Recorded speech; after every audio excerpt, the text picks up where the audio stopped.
relación entre los músculos y los huesos es fundamental para el movimiento humano. Los músculos y los huesos trabajan juntos en un sistema complejo para permitirnos realizar diversas actividades.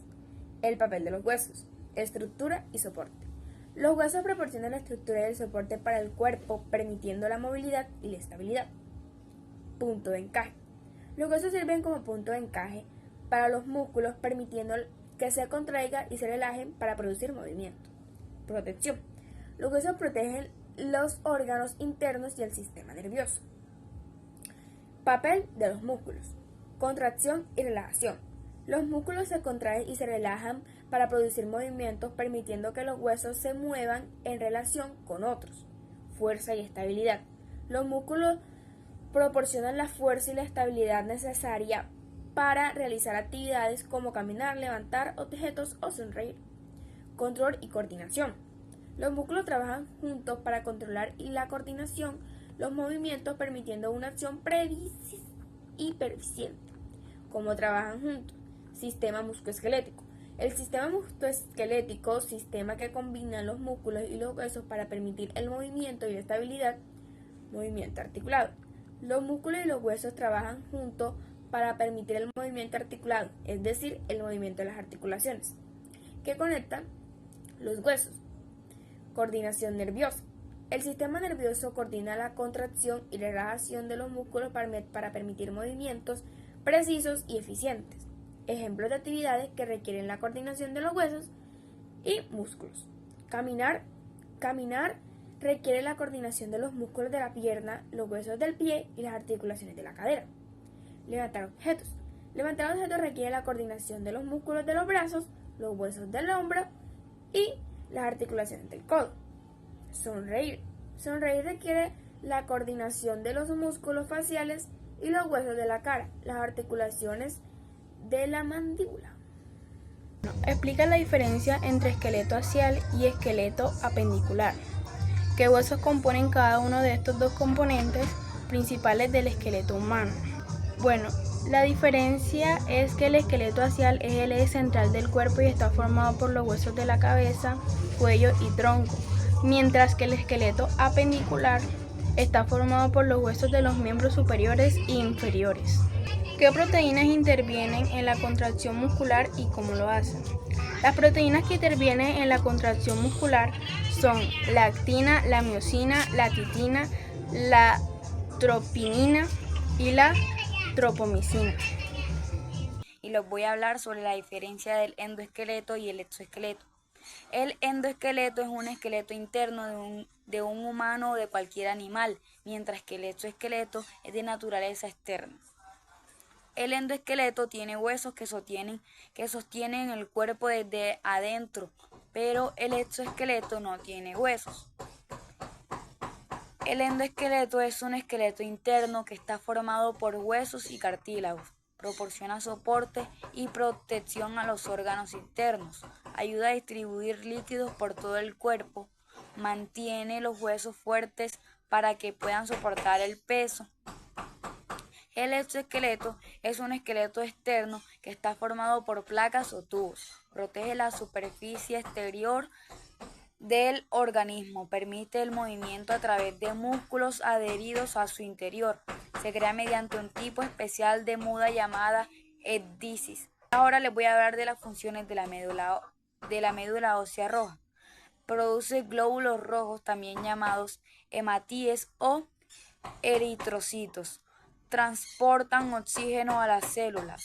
Producen glóbulos blancos, también llamados leucocitos. Defienden al cuerpo de las infecciones.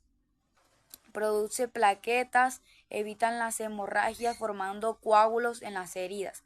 Ahora también les voy a hablar de la médula ósea amarilla. Almacena grasa y tejido conjuntivo y en caso de necesidad puede revertirse en médula roja para producir más células sanguíneas. Funciones de la médula ósea amarilla. Almacena grasa para producir energía. Construye adipocitos, las células que forman el tejido adiposo. Ahora les voy a hablar de la osteoporosis. Es una enfermedad de los huesos que ocurre cuando disminuye la densidad mineral y la masa de estos, o cuando cambia su calidad o estructura. Esto puede dar origen a una disminución de la fuerza, que puede aumentar el riesgo de fracturas huesos. Ahora les voy a hablar de raquitismo. Es una enfermedad que provoca que los huesos de los niños se ablanden y deformen. Esto se debe a una falta de vitamina D que ayuda a los huesos a absorber calcio y fósforo. ¿Qué proteínas intervienen en la contracción muscular y cómo lo hacen? Las proteínas que intervienen en la contracción muscular son la actina, la miosina, la titina, la tropinina y la tropomicina. ¿Cómo ocurre la contracción muscular en la actina? La actina y la miosina se encuentran en el citoplasma de la célula. La hidrólisis del ATP activa la interacción entre la actina y la miosina. La cabeza de la miosina se une a la actina, se desliza, se libera y luego se une a la otra actina. Los filamentos de actina se deslizan sobre los filamentos de miosina, acortando el sarcómero. ¿Cómo ocurre en la miosina? La miosina y la actina se deslizan entre sí. La miosina con ATP pasa e hidroliza al ATP formando ADP. La energía liberada cambia el ángulo de la cabeza de la miosina poniéndola en posición de amarrada. La cabeza de la miosina se une a la actina y la miosina y la actina se mueven entre sí, acortando el sarcómero y provocando la contracción muscular. ¿Cómo ocurre en la titina? La contracción muscular. Se une el filamento de la actina y se desarrolla como un resorte cuando el sarcómero se acorta. Evita el sarcómero se rompe durante la contracción muscular, ayuda a la fibra muscular a resistir el estiramiento y después regula el largo del sarcómero y la función muscular. También permite que las células musculares se contraigan en sintonía. Los músculos se clasifican según la función en agonistas, antagonistas, sinergistas y fijadores. Cada uno tiene un papel clave en el movimiento del cuerpo. Los músculos antagonistas son los motores principales. Son los que generan el movimiento principal. Ejemplo, el bíceps braquial en la flexión del codo. La ubicación en la parte anterior del brazo. 2. Músculos antagonistas. Se oponen al movimiento del agonista, permitiendo el control del movimiento. Ejemplo, el tríceps braquial en la flexión del codo, mientras el bíceps se contrae, el tríceps se relaja. La ubicación es la parte posterior del brazo. Tercero, músculos sinergistas. Ayudan a los antagonistas estabilizando y guiando el movimiento. Ejemplo, el braquial anterior que asiste al bíceps en la flexión del codo y la ubicación está debajo del bíceps en la parte anterior del brazo. Cuarto, músculos fijadores o estabilizadores. Mantienen una parte del cuerpo establece para que el otro músculo pueda actuar con precisión. Ejemplo, los músculos del manguito rotador estabilizan el hombro al levantar el brazo.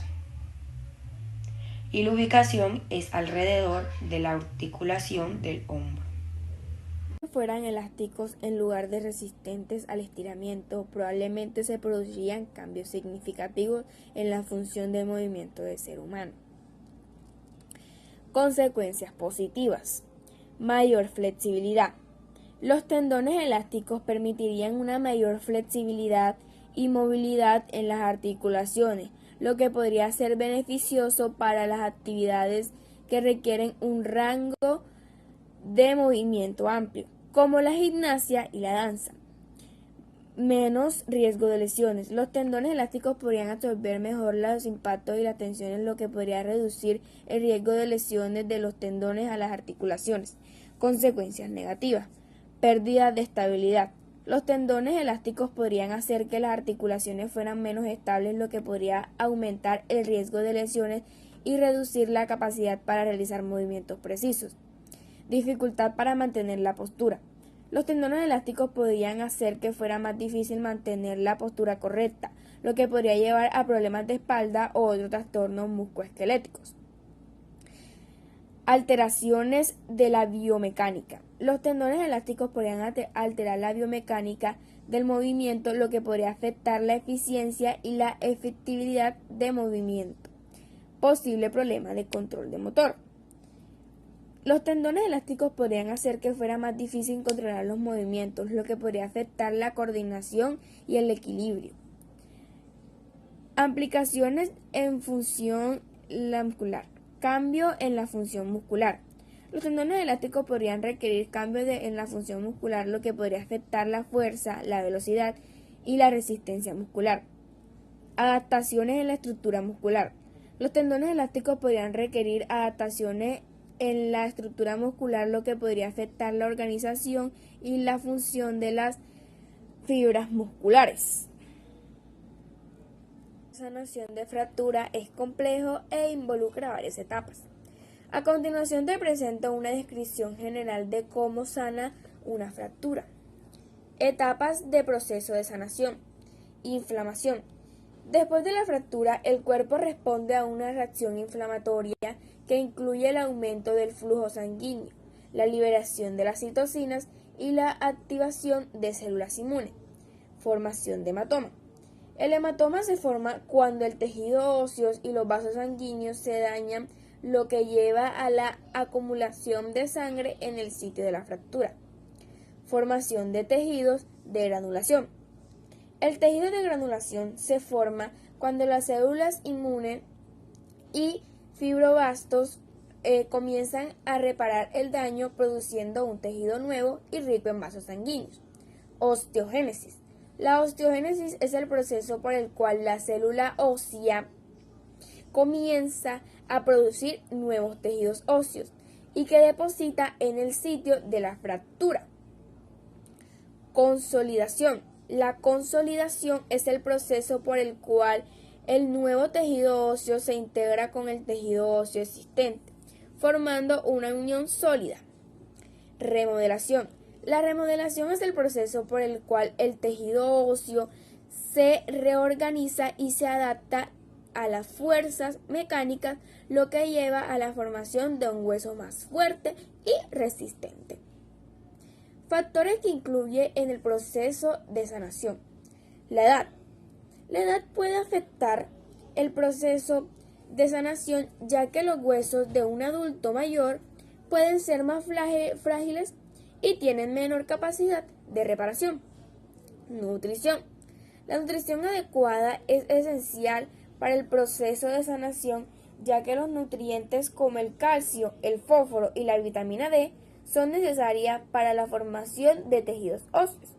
Movimiento y ejercicio. El movimiento y ejercicio puede ser ayuda a promover el proceso de sanación, ya que estimular la circulación sanguínea y la formación de tejido óseo. Tratamientos médicos. El tratamiento médico adecuado, como la inmovilización, la fisioterapia y la medicación, puede ayudar a promover el proceso de sanación y de prevenir complicaciones.